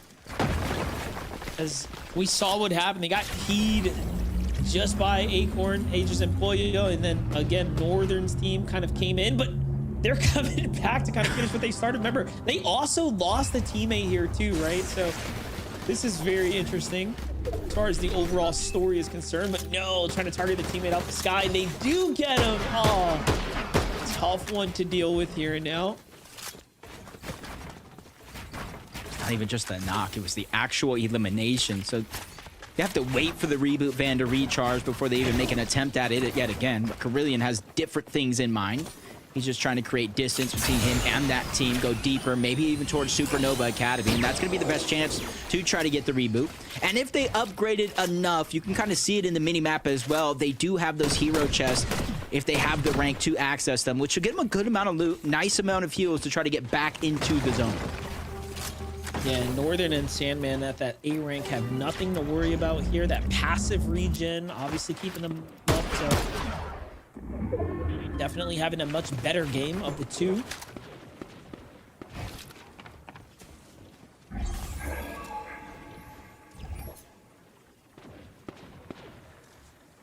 $1,000 above the damage threshold for Core, Preston, and Gray. 144 points. That's how they started this game inside of the bubble. And you're seeing two wildly different approaches from some of these teams. Others trying to close that point gap through getting eliminations. And then the rest of the teams are just trying to play that calm, cool, collected, fly under the radar, survive, let placement do its thing, and let those eliminations naturally present themselves throughout the course of the game. It's Pollo just getting aggressive from one team to another. He doesn't care who's in his line of sight. He just wants to fight him. That's Turbulence, that's T, that's 8 men that are trying to disengage towards that low ground. But Pollo was just hot on their heels, following them every step of the way. Good push right here, and again, they're just so far ahead of the rest. They're ending tournament runs back to back at this rate. And then into the storm. Hunting down Turbulence, cut him off. Even with the misform, they try to cone him up there, but he manages to slip out. Pollo's on his heels, though. Reminder, there is a cooldown, so he cannot spam it. Dashes as well to cut this player off, and this is all she wrote. There goes the box up there. Comes Acorn here shortly. No, Acorn, they want to chase the other team. This is all Pollo. Yeah, this is Turbulence, and he may not necessarily know, but this is his best chance at being able to take this fight in a 1v1. Amen's just trying to disengage. Going right on up, but that's just going to expose himself to the shots of Aegis. He's going to be able to get the knock onto that one, which puts a lot more pressure onto Turbulence than he had literally seconds ago as the last one alive on his team. Tournament is literally on the line. If you don't want to go to the LCQ, Turbulence, now is your chance. That was pretty intense. Pollo trying to wait till the last second for the siphon, but Turbulence manages to defend himself well, just well enough to force the med mist to come out. Aegis comes back to back him up, and I'm sure they're talking about that in comms. What all just happened there? How could you not get that finish? But it's all good. They live to see another day. There's the points. Racking up now for Void, Broken, and King. Saw the stat from before. 194 was that point area, the threshold you have to get to just last season. He's starting to close in. Honestly, at this point in the game, Monster, if I see that medallion on my mini-map, I am going the whole opposite direction. But Tournament's on the line, especially for a team like this. Sandman, 20, and Northern. They're so close to Acorn, Aegis, and Pollo. Kind of staggered out their rotation for a little bit. Let them disengage on out before they start to move forward. Even with another team there, at least it's not them. But this is Carillion, Hound, and Aiden, who also need to have a certain performance here to lock in their spot for the grand finals, but they're only 86 above the damage threshold. That's not a full feeling of confidence by any means, especially since so many teams are now focusing in your direction. Basically calling it a firing squad, trying to get any bit of damage and hopefully a down. They need it. Look, Southern Pool now. Another big rotate for them. Dashes are going to go ahead and give them a chance to, obviously make a big move here. Luckily, there's not too many teams kind of lurking about, so you might not even need to really depend on the dashes here. Sandman's team obviously got their pickup, so they're kind of back in the running here.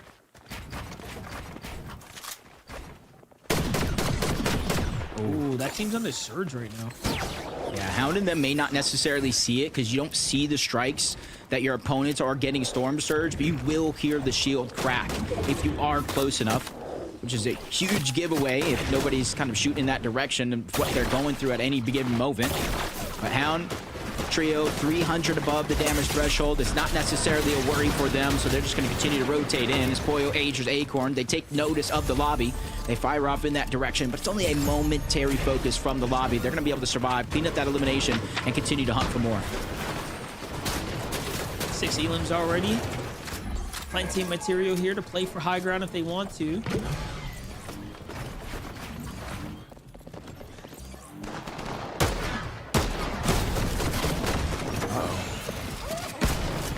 Powers down. I think somebody else got knocked around here as well from a whole nother team. Bluin's on there trying to save the day. Hound's trying to get in with the dashes, and he does. Catches Blue off guard. Had him looking lost there for a moment.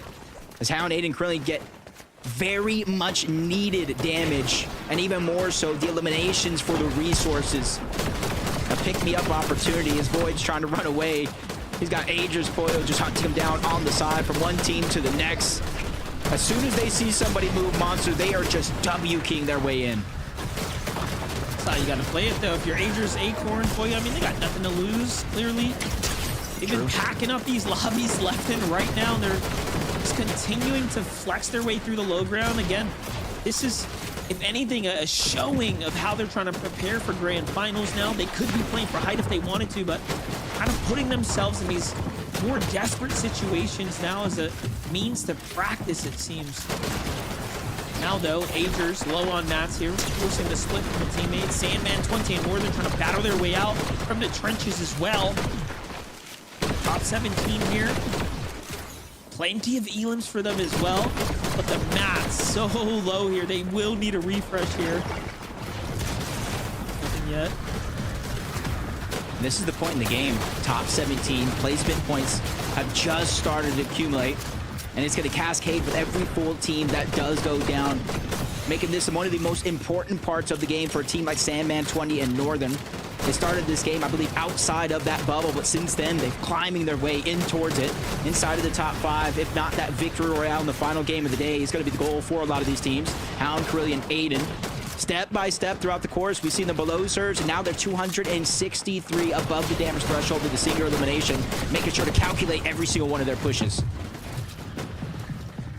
Who's next? Agers Pollo Acorn still hunting. Looking around, they find Boji. Uh-oh, not looking good for young Boji. He's out to the side though. He manages to escape. Quick dash to buy him a little bit of time. Day there, chipping away from the Storm's edge. Meanwhile, Void, Broken, and King holding on to their tournament's kind of position. The front side rotate, get underneath the crevice. They're just waiting for the zone to go ahead and move. At this point, most players are just trying to avoid Pollo Agers and Acorn's aggression. Yeah, even if it means leaving your teammate out to dry, which we've seen a few times before. And already, Monster, we've seen a 2nd place, a 3rd place, a 5th place out of them, and they have their eyes in the clouds. It almost looks like they're going for a high ground. Maybe we can get the first. I know other players in the lobby are hoping for it as well. Sandman 20 and Northern find another elimination onto Minty. 830 damage above the threshold. They're trying to walk their way across that finish line, but it just got harder for Broken and King. Void goes down. They're inside the bubble for now, but how long can they hold on to it? I mean, you stay long, it seems like they're trying to crawl their way there. They have no mats to work with. Plenty of elims, though. They've earned so much, but it is so desperate of a situation to be in when you don't have mats to work with, and that's why Northern falls there. 20 now.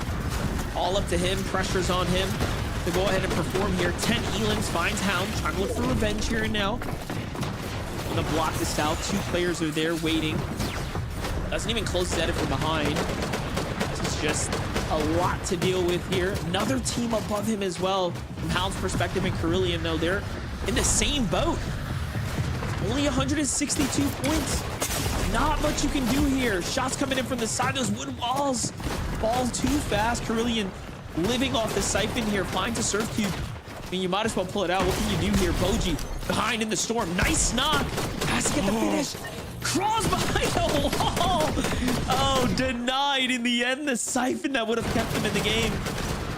That is just a disaster. A turn of events I would have not expected at this point. Preston getting chunked out by the zone, tries to make his way in, but he gets cut short of that top eight. But Power is on to the last game of the day. They're trying to make it count, even without Blue in sight. It was a sacrifice Blue made to make sure Power can stay in this game. They have 6 eliminations so far. Storm Surge, not a worry in their mind. They just need to be able to finish this game out, maybe even a top 5. Days Sealing the same thing, but with no builds, no teammates. It's a much different road for him. Oh, but he's got 2 med kits. Okay, he's got plays that other teams don't have the luxury for, but no, a shot comes in, cancels his med kit, buys himself a little second, finds Pollo on the side there. Yeah, don't want to deal with that one at all, but the clock is ticking. Chug Jug in front of him. Player as well. No, couldn't get the siphon, denied in the final moments there, and that might just be enough to end his run now. Power, Blue, and Zonda still earning points here. They're one of the few teams breaking away with the top 5 lead here, but I do think they need a little bit more. Who could be clutching up the moments? Nope. Zonda ends that one as well. And Jacob, we're seeing a run for Zonda, Blue, and Power that's going to send them the grands here. You said a little bit more. How's that for you, Monster? But Broken and King go down. Hopefully their points are going to be enough. Pollo, Agers, Acorn, they're on the high ground. They have more than enough eliminations. They already have their spot secured, but it's all about a victory lap as Power and Zonda, they're feeling the pressure down below. There's only one more team left alive in this game, and it's a full duo that's trying to hide underneath, but Zonda finds him. That's Boogie who gets found out. Another elimination, and a crucial one at that, but Zonda's going to fall. Avenger is trying to get revenge for his teammate going down, but they're all going to fall. Pollo, Acorn, and Agers, a 3v2 situation. The misform, they're trying to go up. They're trying to steal away the high ground. Avengers being a distraction down below. He takes a massive shot before finally being dropped down by Agers. 3v1 situation. Second place has been achieved by Vixie, but Pollo, Agers, and Acorn have done it. They have won the game and advanced to the grand finals and opened up a spot at the bottom of the leaderboard. Just too easy for them at this point. They were really determining the pace of that last game. And you know what? They did the lobby a favor. They said, hey guys, we're going to go ahead and win this one. We'll leave it to the overall points. So if you're everyone else in the lobby, I mean, you're still hopeful. You're hopeful because a spot just kind of opened up itself on the overall consistency standing. We'll just have to see in a couple moments, but Agers, Pollo, and Acorn, they do it once again, Jacob, in spectacular fashion. They really have been one of the more standout teams here for this group stage, and for good reason. Yeah, they just proved, you know, we can have these big elimination games time and time again. Vivid set a 17, an 18, a 19. They fall short of the 20 mark, but they got the victory royale. And this is a team, as we continue the story of their journey, will have to do just this if they are going to be contested at Demon's Domain. Yeah, just a highlight reel for them. And again, a lot of practice coming out of that Demon's Domain drop for them, staying true to their, of course, strategy here. Agers, Acorn, and Pollo, I mean, we had no doubts. We knew they were going to win a game. It was just a matter of when, and they were the ones who determined that, Jacob. Yeah, and it's kind of interesting story. You know, I'm looking at the leaderboard before the game started. It was 1 point differential between making that grand finals and going to the LCQ, Monster. And I'm almost just right now trying to figure out what happened. A bunch of teams inside of the bubble went down early. Others pulled off a big game. But that's going to do it for myself and Monster D-Face for Group 1. We'll see you guys next week. But Zeke, Kelly, and Vivid, who is going to finals? I'll tell you in just a moment, Jacob. First, a moment of silence, seeing as Agers, Acorn, Pollo, they did not get Vivid his 20 elimination victory royale, which would have just been a really nice way to round. No, I'm obviously it would have been cool because the stats would have been a really nice looking stats for that. But for this trio, I mean, guys, we kind of joked about it and have been joking about it all day. It's kind of like they're playing with their food like a little bit, right? Like how many games, you know, go to that last game, like what it was like some crazy amount of points. We're like, okay, yeah, they're in, you know, might as well just get that VR in the last game to really just show like, hey guys, you know, we were in control the whole time. And again, in my head canon, it's just that they're practicing, right, Kelly? That's all this is. It's just extra practice time. Zeke, I figured out what it was. So Okay. they want to be on the top of the leaderboard, right? But when you win the first game, you're in 5th place on the leaderboard. So by playing all 5 games and then getting the victory royale, they are going to be first place out of group number 1. So I think that's the strategy they're going with, Vivid. What do you think? I mean, I don't know. Whatever it is, I think at the end of the day, the only thing I'm really taking away from this is that today as a whole, all 5 of these games, I mean, game number 2, whatever. We won't really count that one. It was just like a statement, right? Like they kind of came in today, kind of proved like, hey, listen, we're a really good trio this season. And I mean, wow, the performance that they kind of put on, obviously we can't watch them throughout all like 25, 26 minutes of the game. But every single time we kind of tuned in, it seemed like there was some sort of highlight going on. Just an incredible trio. 74 eliminations. 74 eliminations, guys. Like, No. just More than double of the next team. Like it's ridiculous. It is actually ridiculous. Congratulations to the trio. Obviously now I'm sure they're just thinking about one thing. Peterbot on the other end. Are we going to look to contest them? Are we going to look to try and fight them like we're already qualified to globals? Do we just send it? I am not shocked or surprised. I don't think you should be either as a viewer, right? I mean, they get the last victory round. They have a ton of elims and points. Wow. Let's remind ourselves, though. Maybe you tuned in and you missed most of the games or a couple of the games. Here are the trios that won throughout the games. And remember, if they got themselves a victory out, that's it. They were done playing in that moment. And then the next time we would see them is grand finals. So that meant there was a lot of room for other trios to try and like, oh, maybe this POI opened up, or maybe these guys were contesting us. They won. Now, now we adapt to the situation. So a lot of these names, I'm not surprised to see, right? These were kind of some of the names we were highlighting throughout the top of the show and even just seeing time and time again in these end games, right, Kelly?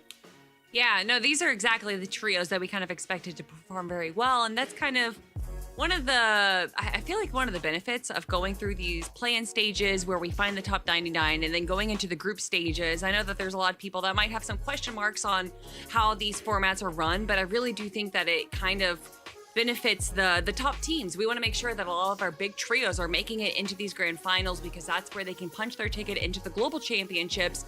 And we want to make sure that everyone has these opportunities to be able to showcase themselves and prove that they are worthy of being there. And by doing these group stages, I really feel like we're able to kind of like filter out who the top teams are. And then we get to watch them in the grand finals in a few weeks. Yeah, and speaking about grand finals, of course, the Victory Royale winners aren't the only ones going through. The big question mark is who went ahead and secured the consistency leaderboard? Zeke? Vivid, I'm not on there. But Void Riley, Broken, and King... Dang it! Yeah, I told myself I wasn't going to break. Okay, buddy. All right. Anyway, freaking Vivid, dude. Something interesting to call out, and maybe we can actually pull up the overall standings here. So that top, like that 5th place was actually beaten out by 1 point. Oh my god. They beat out Day, Jack, and Boji, who had 165 points. So only a single point difference. And even if you look at like 3rd and 4th, right, just look, there's a tiebreaker there. And like, obviously like the tiebreaker in this situation, like doesn't matter. But just think that's 3 points that could have like put you into that top 8, right? So like obviously these top performing trios, like yeah, they were being all flashy and they're putting on this show for us, but like for all of these other trios, they were fighting tooth and nail, and it was constantly going back and forth on these standings all the way up to the very end. And so I mean that's like exciting, right? Like to not know by the end who's gonna make it through. Like it was a crazy day of Fortnite. I mean, even going all the way down to 17th place with Crackley's team, where they were just, 35 plus points away from reaching that, just shows that's what, a handful of eliminations and not even a top 5 performance. It shows how competitive the North American region is, just how close this competition can be. And I mean, we still have 2 more group stages to go, Vivid. Is this going to be the same story for them where these kind of big teams are going to just fall just so short? Yeah, I mean, the group stages, they have always been very, very close. Would not be surprised to see that in groups 2 and group 3 as well. Guys, I got a little treat for you. Obviously, game number 1, we had a little victory royale from none other than Blake, who was alongside Oliver OG and Diego Plays. And Blake is going to hang out with us right now for an interview. Blake, what's up, dude? It's so good to see you. How you doing? I'm hyped, man. I'm hyped. Bro, I'm hyped for you, dude. Congratulations on the first game win, dude. I feel like we've known you just like since the beginning of Fortnite, and to just see like the waves of success that you hit, like, you know, you step away and then you come back and you're still firing on all cylinders. Like, how does it feel for like how does that feel to you? I mean, for me, I kind of knew today we were going to qualify, because if you look at my track record, the past 4 years, I've missed 1 grand finals a year out of the 3. And last season, didn't make grand finals. It was guaranteed. It was just bound to happen. Nothing could have prevented that. But no, and I'm just excited, man. It feels good. I mean, Blake, you're obviously the most experienced player out of your trio. You have 16 FNCS performances for the finals, and then your other two, Oliver G and Diego, only have 7 and 4 respectively. Do you feel like you're able to kind of provide a bit of knowledge, a bit of understanding of kind of what it means to be on these grand finals, and how have you kind of been able to help and improve your trio mates? I think experience definitely takes you a very long way in this game, because me personally, I'm not the most mechanical. You put me in a 1v1 in creative against any top pro, and I'm getting beat 10 out of 10 times. But experience will just take you that extra step. And I think Oliver also is a good IGL. He understands the game well. But I think the biggest thing that helped our trio qualify in game 1 this season was our coach Dexy, who is also an EU player. He has made a crazy impact on our trio, and I'm so excited for grand finals. Awesome that you guys are working on what you guys know best and everything like that. And speaking about what you know best, right, the high ground take in game number 1, kind of walk us through what was going through your guys' comms and everything like that, going through your head when that call kind of came out. Yeah, so we played the most textbook perfect game you could possibly play in Fortnite. I think Diego literally had 1 bullet taken the whole game. He had 80 damage taken, I'm pretty sure. So we literally just dashed in, zone pulled back to our old boxes that we rotated into half from. And we literally just took left side of zone. We saw height start going above us. We were mirroring them. They had no idea we were under them. We ramp up under, dash up, we take it. Flawless execution. We just hold down height, and we win the 2v3 against Pollo and Acorn at the end. Dude, that was so sick. And then like hearing like you kind of walk us through it is like, it's just so awesome. I definitely have to like play this back and then watch like that at like the bit at the end game. So sick. Brother, man, so like now you're looking toward the grand finals, right? So can you maybe give us a little bit of an insight of like what that looks like? Because like obviously we talked to like a lot of pros, and they can say like, yeah, you know, we're kind of working on some secret stuff, and like I don't want you to spill the secrets, but you know, as a player, what does that preparation actually look like? Yeah, so all season, like the past month and a half probably, me and my trio have been playing 3 sessions of scrims a day. So each session is 3 games, which is like 9 games of scrims a day, and that's fully locked in, try-harding, trying new strats, trying all that. So now that we qualified early, next heats aren't until next weekend. We have 2 full weeks to just practice everything, perfect our job spot, perfect our game plan, and I think we're going to be looking really well, and I think we could even see if we qualify for the global championship. Dude, that would be sick. That, oh my gosh, you got me so hyped. Blake, congratulations, man. It's so awesome to see you guys win game number 1 and now going through the grand finals. I'd love to just give you the floor. You know, if you want to shout out, you know, anyone from your community or, you know, any your socials, where can people find you? The floor is yours. Yeah, so I actually stream every tournament, twitch.tv/Blake. Shout out my chat, my community. They're amazing. They support me through everything. And shout out my trio mates, Oliver and Diego, and our coach, Dexy. That's right, Blake. Thank you so much, man. Can't wait to see you in a few weeks in grand finals, and we can't wait to see what you prepared and how hard you guys work and all the strategies that you refined. Best of luck, man. Thank you. Oh, Blake, what a good one. He's a good one. I love man, Blake. He's awesome. He's so great, right? He's just like he's just so great. And I love just getting that insight, right? Like what that preparation actually looks like for like players. Cause like that's I think that's like my favorite part is like obviously, you know, like as spectators, we have like we can see like the whole picture. But as like a player in those moments, like we don't know what Blake's thinking or doing or what their comms are like. We're just seeing like their perspective through like a replay, right? So to kind of hear him talk through those strategies and like how they're looking forward, I just love that stuff. Anyway, guys, sorry, I'm just like excited, as you can tell. That wraps up group number 1, which is really sad because that means the next time we'll see you guys this next weekend. Before we go though, I wanted to get your guys' closing thoughts on group number 1. What were your thoughts?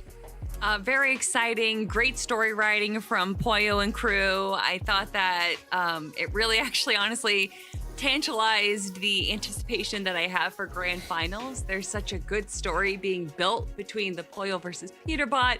Is Clix gonna get his first win? And I feel like group 1 just kind of slowly eased into that storyline. Yeah, I mean, it brought us right back into the FNCS atmosphere in good fashion, right? Couple month break, and we come back and we get to watch Group 1 pop off, right? Kelly already mentioned it, some of the storylines after game number 2, some of our top trios not even being anywhere close to top 10, and then clutching up with a game win, that being Bugha, Threats, and Craze. Just all around storylines were flowing, and it has me excited for next weekend. Man, Fortnite fam, we're gonna be eating good.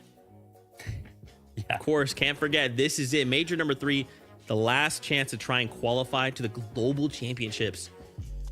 Woo! My stress levels are back. Welcome back. Guys, until then, don't forget next weekend before us is EU. So if you're liking what you're seeing, check them out. They've got their own group 2. We'll have our group 2. We'll kind of see how things shake out. But until then, we hope you have a fantastic week. As always, we love you. Keep yourself safe. And we'll see you on that battle bus. Beep, beep.